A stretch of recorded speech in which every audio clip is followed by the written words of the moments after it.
नमस्कार. जमिनीच्या मालकीबद्दल एक असा कायदा आहे जो खरंच अनेकांना कोड्यात टाकतो. विचार करा, एका बाजूला 7/12वर मालक म्हणून एका व्यक्तीचं नाव आहे आणि दुसरीकडे कित्येक वर्षांपासून तीच जमीन कोणीतरी दुसरीच व्यक्ती कसत आहे. मग अशावेळी मालक नक्की कोण? याच गोंधळाचं उत्तर देणाऱ्या प्रतिकूल ताबा म्हणजेच ॲडव्हर्स पोझिशन कायद्याचे नियम चला आज एकदम सोप्या भाषेत समजून घेऊया. हाच तो प्रश्न आहे जिथून सगळ्या गोंधळाला सुरुवात होते. कागदावरचा मालक खरा मानायचा की जमिनीवर राबणाऱ्याला मालक म्हणायचं? अनेकदा असं होतं की जमिनीचे मूळ मालक शहरात किंवा अगदी परदेशात असतात आणि त्यांच्या जमिनीवर इकडे कुणीतरी दुसरंच ताबा ठेवून असतं. मग अशा परिस्थितीत कायदा नक्की कोणाच्या बाजूने उभा राहतो? याच प्रश्नाभोवती हा संपूर्ण कायदा फिरतो. तर मग या नियमांचा उगम कुठे आहे? हे सगळं येतं लिमिटेशन ॲक्ट 1963 मधून. हा कायदा काय सांगतो की कोणताही कायदेशीर हक्क मिळवण्यासाठी किंवा त्यावर दावा करण्यासाठी एक वेळेची मर्यादा असते. ती वेळ निघून गेली की तुमचा हक्क संपला. आणि जमिनीच्या मालकी हक्कासाठी हे वेळेचं चक्र कधी फिरायला लागतं हेच पाहणं सगळ्यात महत्त्वाचं आहे. आता हे ऐकल्यावर साहजिकच असं वाटेल की अरे, हा कायदा तर अतिक्रमण करणाऱ्यालाच मदत करतोय. पण थांबा, कायद्याचा उद्देश तसा नाहीये.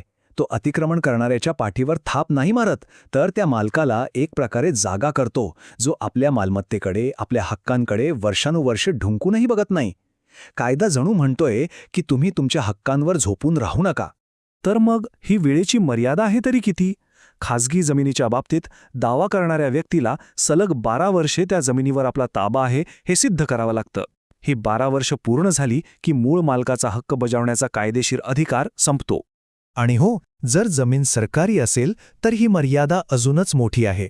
तिथे तब्बल 30 वर्षे सलग ताबा सिद्ध करावा लागतो. तेव्हा कुठे मालकी हक्काचा विचार होऊ शकतो. पण इथेच खरी मेख आहे. फक्त 12 किंवा 30 वर्ष जमिनीवर राहिल्याने मालकी मिळत नाही. कायद्याने दावा करणाऱ्या व्यक्तीसमोर काही कठीण अटी ठेवल्या आहेत.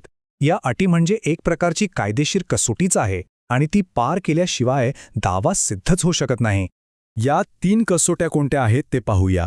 पहिली, ताबा सलग आणि उघड असला पाहिजे, म्हणजे लपून छपून नाही तर सगळ्यांना दिसेल असा, जाहीरपणे.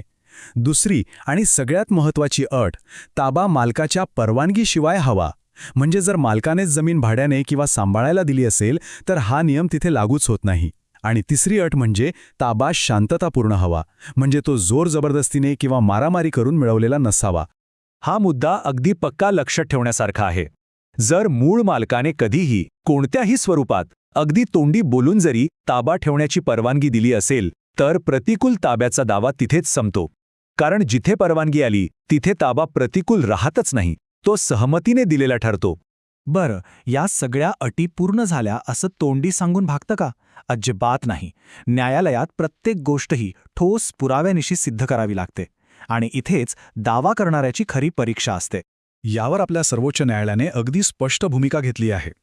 फक्त जमिनीवर ताबा आहे एवढं सांगणं मालकी हक्कासाठी अजिबात पुरेसं नाही.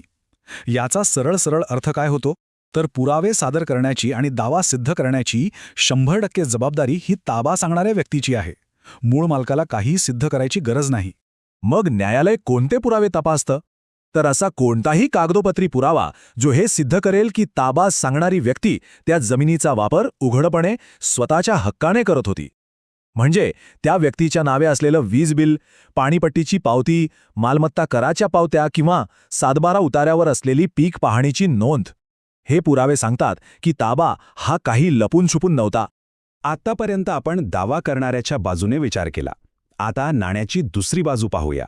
जे मूळ जमीन मालक आहेत, विशेषतः जे आपल्या जमिनीपासून दूर राहतात, त्यांनी आपली मालमत्ता कशी वाचवावी?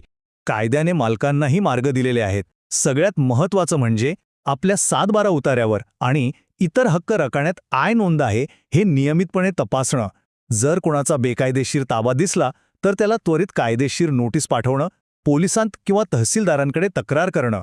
यापैकी कोणतीही एक कृती केली तरी ती 12 वर्षांची साखळी तुटते आणि वेळेचं चक्र पुन्हा शून्यापासून सुरू होतं. हे सगळं ऐकल्यावर मनात प्रश्न येतोच की असा विरोधाभासी कायदा बनवण्यामागे नक्की उद्देश काय असेल? कायदा एकाच वेळी 2 परस्पर विरोधी गोष्टी कशा काय साधतो? इथेच या कायद्याचं संतुलन दिसतं. दावा करणाऱ्याच्या दृष्टिकोनातून पाहिलं तर जो व्यक्ती वर्षानुवर्षे जमिनीची काळजी घेतोय, तिला कसतोय, त्याला हा कायदा मालकी हक्काची कायदेशीर स्पष्टता देतो. आणि मालकाच्या दृष्टिकोनातून हा कायदा त्या लोकांना धडा शिकवतो जे आपल्या मालमत्तेकडे दुर्लक्ष करतात आणि आपल्या हक्कांबद्दल बेफिकीर राहतात. तर मग शेवटी प्रश्न उरतो तो न्यायाचा. कायद्याने कोणाला बक्षीस द्यावं? ज्याने वर्षानुवर्षे जमीन कसून तिची काळजी घेतली त्याला, की ज्याने आपल्या कागदोपत्री हक्कांवर विश्वास ठेवून मालमत्तेकडे पाठ फिरवली त्याला शिक्षा करावी? हा एक असा प्रश्न आहे जो मालमत्तेच्या हक्काकडे आणि जबाबदारीकडे पाहण्याचा आपला दृष्टिकोन तपासायला लावतो. माहितीपूर्ण व्हिडिओ आहे, शेअर नक्की करा. धन्यवाद.